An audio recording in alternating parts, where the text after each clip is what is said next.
Hola y bienvenidos a mi canal de YouTube una vez más. Hoy tenemos el caso de Morgan Huxley. Ahí arriba, en la que está en pantalla, pueden ver el resto de mis casos. Acá abajo tienen mis redes sociales por si quieren seguirme en alguna de ellas. Y sin nada más que decir, comencemos.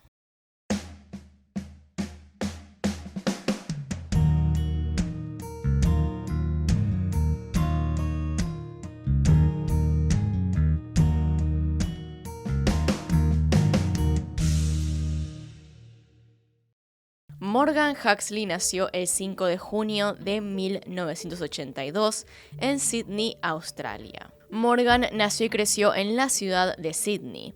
Era hijo de Alan y Deirdre Huxley. Además tenía dos hermanos mayores llamados Tiffany y Oliver. Al ser el más pequeño de sus hermanos, era catalogado como el más consentido de la familia. Al crecer, Morgan se formó como un chico muy alegre y extrovertido. Le gustaba mucho jugar al aire libre y además le encantaban los animales. Sus padres se divorciaron cuando él todavía estaba en la primaria. Pero esto no fue algo que lo afectara demasiado, ya que la familia continuó muy unida a pesar de la separación de sus padres. Llegado a la secundaria, Morgan se destacaba como un muy buen alumno. Era muy querido por sus compañeros, todos resaltaban el gran carisma que tenía. Además, hacía varias actividades extracurriculares, sobre todo deportivas como fútbol, deporte que le apasionaba. La madre de Morgan trabajaba como ilustradora de libros para niños. Además, sus dos hermanos, luego de terminar la secundaria, estudiaron diseño gráfico. Sin embargo, al terminar la secundaria, Morgan le dijo a su madre que no quería estudiar nada artístico. A Morgan le apasionaba mucho el océano. De hecho, vivía en una ciudad con una gran costa que daba al Océano Pacífico, así que estaba decidido a estudiar algo que tuviera que ver con esto. Es así como Morgan comenzó a estudiar en el Instituto TAFE, o Technical and Further Education, un curso sobre ingeniería oceánica. Luego de terminar sus estudios, emprendió su propia compañía llamada Huxley Marine, la cual se dedicaba a la construcción de pequeños botes y obras portuarias. Así, Morgan pasó los siguientes años de su vida dedicado a su trabajo, el cual era una gran pasión para él. Durante este periodo tuvo relaciones serias con 3 mujeres, pero lamentablemente ninguna prosperó. Una de las más cercanas o serias fue con una mujer llamada Jessica o Jess Hall, a quien conocía desde la infancia, con quien había mantenido una relación de 4 años. Para el momento de los hechos, Morgan vivía en un departamento que compartía con una amiga suya llamada Jean Redmond. Y es entonces, bajo este contexto, que pasamos al día de los hechos.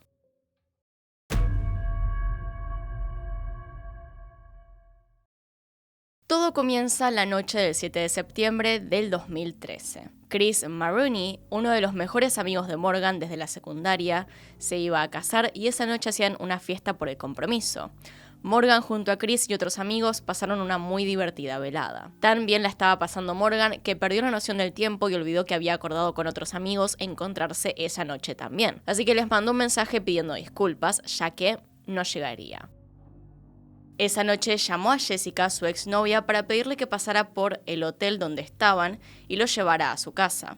Pero Jessica no podía. Básicamente estaría muy ocupada al día siguiente, así que no le podía hacer ese favor tan tarde en la noche.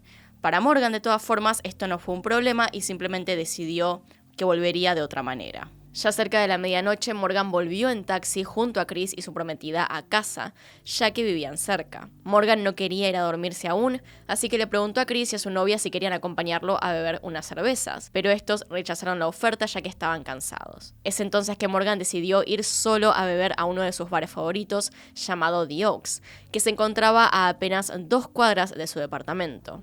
A todo esto, Morgan en realidad había dejado sus ojotas, como le decimos acá, en el lugar de la fiesta de compromiso. Y aunque podría haber ido a su departamento y buscar algo que ponerse en los pies, decidió entrar directo al bar. Después de todo, ya estaba cerrando. Pero antes de poder sentarse tranquilo en una de las mesas, se dio cuenta de que no llevaba efectivo encima, así que se dirigió a una tienda llamada Easy Mart, que vendría a ser como un kiosco 24 horas, o más bien de esos que quedan abiertos después de las 12 y tienen además cajero automático. Una vez hecho esto de retirar dinero en el Easy Mart, llega al bar y en la puerta le dicen que no puede pasar por ahí sin zapatos y que si quería entrar a tomar algo fuera por el otro lado al bar deportivo donde no se cuidaba tanto la imagen. De modo que él entra a este costado del bar sin zapatos, se sienta en una de las mesas y pide una cerveza. Se queda ahí por un rato leyendo mensajes de texto con su Samsung Galaxy. Realmente nada fuera de lo normal. La actitud de este hombre fue siempre la misma, estaba tranquilo, estaba leyendo cosas, ocasionalmente veía la televisión, nada más. Era para él una noche bastante tranquila hasta ese momento. Él estuvo en este bar hasta la 1:30 de la mañana cuando la mesera le dijo que estaba por cerrar. Es entonces que Morgan emprendió camino a su casa. Y es tal vez por el estado de ebriedad de Morgan que no logró percatarse que una persona lo estaba siguiendo. La realidad es que el departamento de Morgan quedaba a menos de 200 metros del bar, es decir, era caminar un poco y llegar a su casa sin interrupciones. De hecho, si hubiera percibido que alguien lo seguía, podría haber corrido al departamento. Además, vivía con otra persona, su amiga Jean, quien aparte tenía un novio que se quedaba con ellos a dormir en la habitación contigua a la de Morgan. Esa noche el novio de Jean trabajaba. Aún así, ella estaba en el departamento en ese momento. Ahora quiero que piensen en todas estas cosas que les digo y vean que no debería ser tan fácil de cometer un crimen de este estilo y salir impune en dichas circunstancias. Para peor, el departamento era de 2 pisos y en el segundo estaban las habitaciones. Una persona tendría que ingresar por la puerta principal, ir hasta la segunda planta para entrar a la habitación de Morgan, sabiendo que hay una persona que puede escuchar todo al lado, luego bajar las escaleras e irse. Todo esto en un complejo de departamentos, con claramente vecinos que te pueden escuchar y ver en cualquier momento. Aún así, alguien decidió ir detrás de Morgan Huxley esa noche. Pese a este extraño sujeto que seguía a Morgan, este logró llegar a su departamento, entrar y acostarse a dormir en su cama. Como ya dijimos, Morgan vivía con su amiga Jean. Ella escuchó cuando Morgan llegó al departamento. Según su testimonio, su novio era la única persona en la que pensó cuando escuchó tocar la puerta. Pero había 2 problemas. Primero que nada, a esa hora recién estaría terminando su turno en el trabajo, así que por ese lado no era probable que llegara tan rápido. Y segundo, este hombre tenía sus propias llaves, así que ¿para qué tocaría la puerta? En todo caso, esto ocurre en el 2013, por lo cual podría simplemente haber llamado al celular de Jean si algo pasaba. No era su novio la persona que tocaba la puerta, así que ella se volvió a dormir.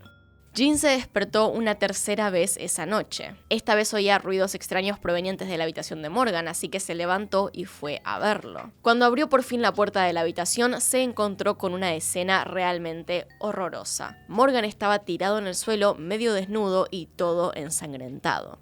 En ese momento, Jean entró en pánico y no sabía qué hacer para salvarle la vida a Morgan. Primero que nada, al intentar llamar a emergencias, se equivocó de número, lo que la hizo entrar en más pánico, con lo cual llamó a su novio, quien para ese entonces estaba recién volviendo a la casa. Lo llamó para decirle qué es lo que estaba pasando y que se tenía que comunicar con emergencias de manera urgente. En ese preciso momento, él estaba en la estación de tren esperando para volverse, así que cuelga el teléfono, llama al número correcto de emergencias y se sube a un taxi para llegar más rápido al departamento. Una vez que Jean logró comunicarse con los servicios de emergencia, ella comienza a intentar hacer RCP mientras le mandan una patrulla y 3 ambulancias en el intento de salvar a Morgan. La ambulancia llegó unos minutos después y para ese momento él seguía vivo, aunque su pulso era muy débil.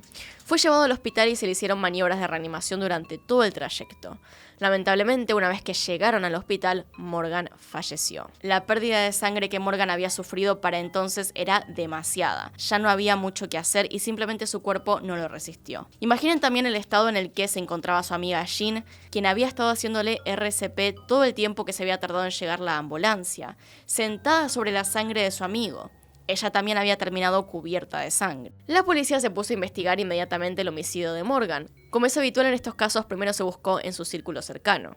De esta primera investigación salieron varias personas de interés, entre ellas una expareja de Morgan con la que había tenido problemas en el pasado. El caso de Morgan fue de gran interés para los medios nacionales y como suele pasar, hubo mucha desinformación, especulaciones y teorías sobre su asesinato. De hecho, lo primero que se hizo fue tratarlo de Casanova, relacionándolo a algún tipo de conflicto con alguna mujer que fue a su casa esa noche a buscar venganza. Los titulares se llenaron de acusaciones hacia Morgan. Mientras tanto, la policía seguía investigando todas las posibilidades. Se recolectaron todas las pistas y evidencias posibles de la escena del crimen, así como también huellas y ADN del lugar. No se encontró el arma homicida, pero los resultados forenses arrojaron que Morgan fue asesinado con un cuchillo de cocina de unos 15 centímetros de largo. Su cuerpo presentaba más de 20 puñaladas a lo largo de su cuello, abdomen y espalda. Gracias al testimonio de sus amigos y personas que lo vieron esa noche, lograron reconstruir los pasos de Morgan hasta llegar a su casa. Luego se inspeccionaron todas las cámaras de seguridad de la zona para encontrar cualquier pista o rastro de Morgan aquella noche. Este proceso tardó varios días, pero dio grandes resultados. En diversas cámaras de seguridad se puede observar a Morgan volviendo a su casa desde el bar The Oaks. Lo más llamativo es que detrás de Morgan había otra persona siguiéndolo de cerca,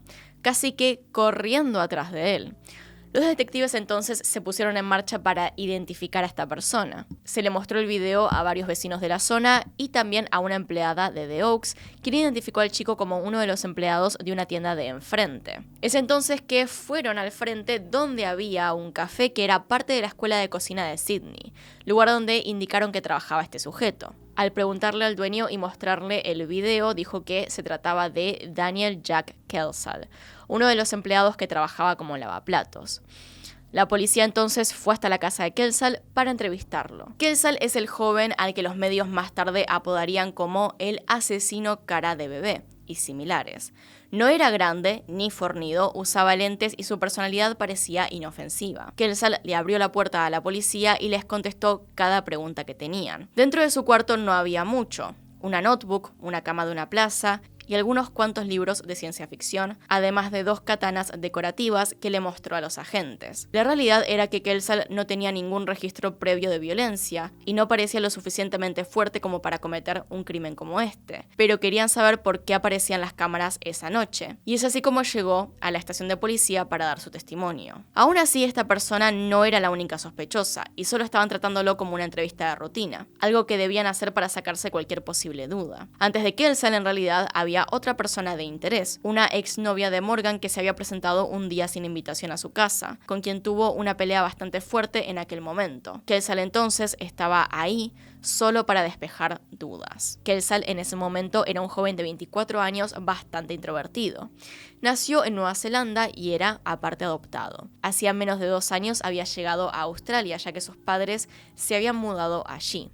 Él estuvo un tiempo viviendo solo en Nueva Zelanda, pero luego decidió acompañar a sus padres. Su sueño era convertirse en chef, por eso trabajaba en la escuela de cocina de Sydney. Una vez llegado a la comisaría, los investigadores le comenzaron a hacer preguntas. Le mostraron el video y le preguntaron si conocía a la persona en él, es decir, si conocía a Morgan, y él les dijo que no. Luego le preguntaron por qué corría atrás de él, y Kelsall les dijo que esa noche hacía frío y que corría para entrar en calor. Cuando se le preguntó por qué caminaba en esa dirección cuando una ruta más directa a su casa en la calle Spruson era a través del cruce en Ben Boyd Road, él afirmó que iba a volver a la escuela de cocina para comprobar si había apagado las luces. Dijo que había visto a Morgan antes en el Easy Mart y que Morgan le había preguntado si quería usar la máquina, el cajero automático. Kelsall respondió que no, compró una bebida y regaliz para su madre y se fue. Volvió a ver a Morgan en la franja central de Military Road y le sonrió, pero ninguno de los dos habló. También afirmó que le tomó más tiempo llegar a su casa, más que los 15 minutos habituales, porque se distrajo con los objetos que quedaban por entregar para que los recogiera el consejo esos días. Básicamente se quedó haciendo una tarea más. Él no dudaba un segundo al responder las preguntas de los investigadores, y si bien todavía no había nada sospechoso en él, los investigadores aún así sentían algo raro en sus respuestas. Una vez que terminaron con el interrogatorio, le preguntaron a Kelsall si quería dar muestras de ADN para colaborar con el caso. Si bien Kelsall era una persona de interés, no era sospechoso, por lo cual no estaba obligado a dar su ADN, así que rechazó la propuesta. Unos días después de la primera entrevista con los investigadores, Kelsall llamó a uno de ellos para decirle que había mentido en su primera entrevista y que quería hablar con él a solas. Kelsall citó al detective Dukes en el estacionamiento de un supermercado. Allí le contó lo siguiente. Dijo que había mentido en su primera entrevista, que él sí conocía a Morgan. Dijo que esa noche mientras caminaba por la calle notó a Morgan estresado y triste, así que le preguntó cómo estaba. Dijo que habló un poco con él y que Morgan lo invitó a su casa para seguir hablando. Una vez en su casa hablaron un rato y luego Kelsall le dijo: ¿puedo hacer algo para levantarte del ánimo? Y que en respuesta a esto Morgan le propuso tener relaciones. Luego le contó que fueron a su habitación y que en un momento una mujer entró y comenzó a golpear a Morgan.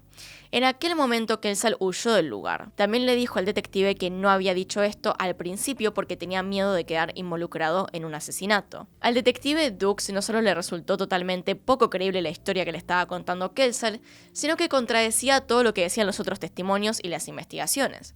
Así que decidió detener a Kelsall en ese preciso momento como sospechoso por el homicidio de Morgan. En ese momento entonces le tomaron por fin muestras de ADN y también se realizó un allanamiento en su casa, donde secuestraron una mochila para mandarla a analizar al laboratorio. Mientras tanto, Kelsall fue puesto en prisión a la espera del juicio. Dicho juicio se llevó a cabo en marzo de 2015, y la cantidad de pruebas halladas en contra de Kelsall eran exorbitantes.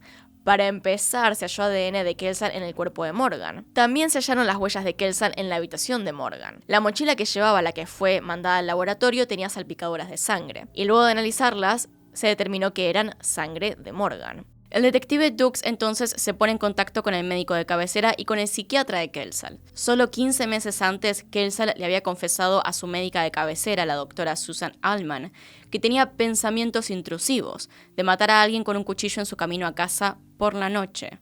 Un mes después le dijo al psiquiatra Matthew Bolton lo siguiente: había pensado en matar a otra persona, por la emoción de hacerlo, suena psicópata. No tengo idea de por qué. Ir a la cárcel dependería de si quería que me atraparan. Probablemente sería alguien totalmente al azar, con un cuchillo. Podría esconder el cuerpo. Mientras Dukes recopilaba toda esta evidencia, Kelsall iba a trabajar a la escuela de cocina, visitaba a su psicólogo y seguía viendo a un amigo, a quien conoció un año antes a través del sitio de encuentros gay Squirt. Kelsall de hecho le contó a este amigo en un momento que alguien había sido apuñalado y que tenía miedo de caminar a casa solo por la noche. Pero para ese momento, en realidad, Kelsall ya había acechado al menos a 2 hombres más. Uno al que siguió a su casa la semana después de matar a Morgan, casi hasta la puerta de su casa antes de que le dijera que se fuera. Y el otro, 2 meses antes del asesinato, un hombre que estaba fumando afuera de su departamento en Spurgeon Street, no lejos de la casa de los padres de Kelsall. Él saltó de detrás de los arbustos, pero este hombre que estaba fumando lo ahuyentó. Sin embargo, uno de los eventos que más llamó la atención a la hora de desentramar este crimen fue que mientras Kendall se encontraba en la escuela de cocina una tarde, después de la segunda entrevista en la estación de policía de North Sydney, su jefe, Brett Deverell, le preguntó si asesinó a Morgan. Kelsall miró a Deverell directamente a los ojos y le dijo que no lo había hecho, pero agregó: si lo hice, no hay forma de que me atrapen. Otro de los testimonios claves fue el de uno de los amigos de Morgan, que recordó que unos meses antes del homicidio les había contado que un extraño chico lo había seguido a su casa. Morgan creía que este chico era gay y que lo seguía para intentar hablarle, pero que no se animaba. Y la descripción que les dio del chico era similar a la de Kelsall. La hipótesis de la fiscalía era la siguiente: Kelsall conocía a Morgan desde hacía un tiempo, ya que este último frecuentaba lugares cerca de donde Kelsall trabajaba. Durante meses, Kelsall estuvo observando y siguiendo a Morgan sin que éste se diera cuenta. Esa noche, él había estado trabajando hasta tarde, lavando los platos de una fiesta de cumpleaños en la escuela de cocina. Vio a Morgan en un estado de vulnerabilidad debido a su estado de embriaguez, así que aprovechó para seguirlo a su casa. Esperó a que entre y unos minutos después tocó la puerta. Como nadie respondía, intentó abrirla y desafortunadamente Morgan no había cerrado con llave, así que él simplemente logró entrar. Se dirigió a la habitación de Morgan, que ya sabía cuál era porque lo había estado observando hacía meses, y lo encontró dormido profundamente. Le sacó los pantalones y le subió la remera. Esto hizo que Morgan se despertara y antes de que pudiera gritar o pedir ayuda, lo acuchilló, tapándole la boca para que no haga ruido. Luego de realizar todo esto, se escabulló del departamento, se deshizo del cuchillo y volvió a su casa, que estaba a unas pocas cuadras de allí. Por su parte, Kelsall seguía manteniendo su inocencia y contó una versión parecida a la que le había dicho el detective Dukes, que conoció a Morgan esa noche, que estaban teniendo relaciones y que luego apareció una mujer a atacar a Morgan. Obviamente nadie creyó la historia de Kelsall, digamos, era imposible teniendo en cuenta toda la evidencia que había en su contra, y el jurado entonces lo halló culpable por el homicidio de Morgan. Fue entonces sentenciado a cadena perpetua con un mínimo de 40 años en prisión. A día de hoy, Kelso sigue cumpliendo condena y en reiteradas ocasiones intentó apelar el fallo para reducir su condena, pero fue rechazado en todas las ocasiones. Y es así entonces que llegamos al final. Esta es toda la información que tengo sobre el caso. Acá están los Patreons y los miembros del canal. Gracias por apoyarme a través de esos medios. Y sin nada más que decir, acá tienen un video nuevo, acá tienen un video recomendado. Se pueden suscribir haciendo clic en mi cara y nos vemos en otro video. Adiós.